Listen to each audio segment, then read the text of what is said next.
গেল কয়েক মাসে বঙ্গোপসাগরে বেশ কয়েকটি লঘুচাপ সৃষ্টি হয়েছে। এই লঘুচাপের প্রভাবে সারা দেশেই ভারী বৃষ্টিপাত দেখা গেছে। তবে এবার নতুন করে দেশের ওপর ধেয়ে আসছে একটি শক্তিশালী মৌসুমি বৃষ্টিবলয় প্রবাহ। দেশের প্রায় ৮০% এলাকায় প্রভাব বিস্তার করতে পারে।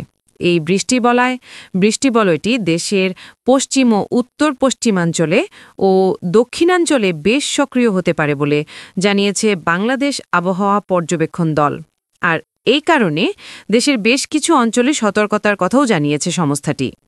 আবহাওয়া পর্যবেক্ষণ দল জানিয়েছে এটি একটি প্রায় পূর্ণাঙ্গ বৃষ্টিবলয় এবং চলতি বছরের ১৩তম বৃষ্টিবলয়। বৃষ্টিবলয়টি দেশের পশ্চিম ও উত্তর পশ্চিমাঞ্চলে এবং দক্ষিণ অঞ্চলে বেশি সক্রিয় থাকতে পারে।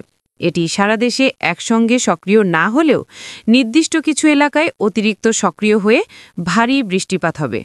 এদিকে আবহাওয়া অফিস বলছে বুধবার সন্ধ্যার মধ্যে উত্তর বঙ্গোপসাগর ও তৎসংলগ্ন মধ্য বঙ্গোপসাগরে একটি লঘুচাপ সৃষ্টি হতে পারে এবং সম্ভাব্য লঘুচাপটি নিম্নচাপের রূপ নিতে পারে বলে জানিয়েছেন আবহাওয়াবিদরা। ফলে সারা দেশেই বৃষ্টিপাত বাড়তে পারে এবং এই বৃষ্টিপাতের প্রবণতা ৪ থেকে ৫ দিন পর্যন্ত অব্যাহত থাকতে পারে। এই মৌসুমি বৃষ্টিবলয়ের কারণে বন্যা, ঝড় ও পাহাড় ধসের বিষয়ে সতর্কতার কথা বলা হয়েছে। বিশেষ করে উজানে ভারী বর্ষণের ফলে রংপুর ও রাজশাহী বিভাগে নদ-নদীগুলোর পানির সমতলে বেশ বাড়তে পারে। ফলে এই অঞ্চলের নদ-নদীর নিকটবর্তী ও নিম্নাঞ্চল সাময়িকভাবে প্লাবিত হতে পারে।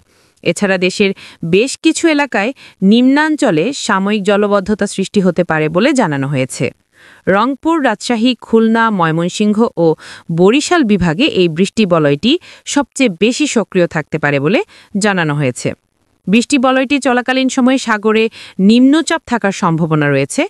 ফলে সাগর বেশিরভাগ সময়ই উত্তাল থাকতে পারে এবং দেশের উপকূলীয় এলাকার উপর দিয়ে ঘন্টায় ৪০ থেকে ৬০ কিলোমিটার বেগে দমকা থেকে ঝোড়ো হাওয়া বয়ে যেতে পারে। বৃষ্টিবলয়ের প্রথম দিকে অধিকাংশ এলাকায় প্রায় তীব্র বজ্রপাতের আশঙ্কা রয়েছে, যা পরে হালকা থেকে মাঝারি হতে পারে।